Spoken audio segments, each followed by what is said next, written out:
Hey folks, it's your main man E here with Follow the Leader Canine, and I wanted to do a video to talk about something that I have found to be very helpful with myself and my clients' dogs and my rescues, but it's something I don't see talked about that much, and that is the idea of being willing to change training tools.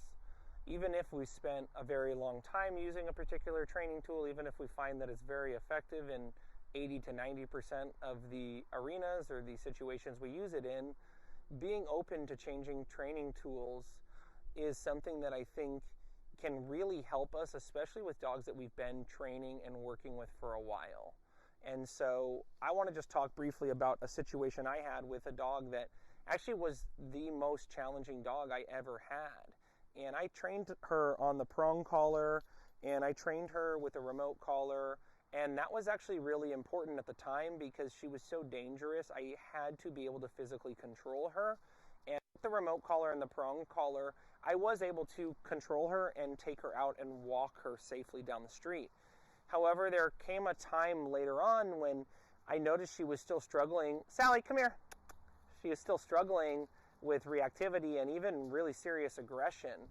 And so I talked to some, said, hey, have you ever thought, maybe she needed the prong collar, but maybe now she doesn't need the prong collar, or perhaps it's been used so many times in a way that didn't lead to success that perhaps she's associating it with some sort of stress.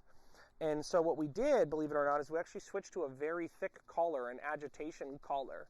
At this point, my dog wasn't as reactive as she had been in the past, so there wasn't really this need to have to be able to control her. She was actually really pretty happy dog just walking down the street. Come here, Sally. Another thing that, I noticed with this same dog is switching to a longer leash. You can see this leash is 10 feet. And what was interesting with her is I noticed when I got off the prong collar and I used a slip lead, but it was 10 feet long, she responded very differently being further away from me.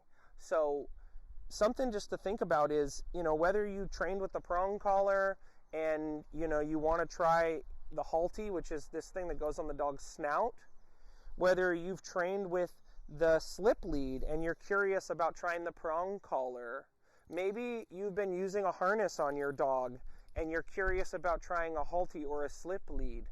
Folks, just because you've used a training tool for a while, it doesn't mean you have to use that tool for the dog's whole life.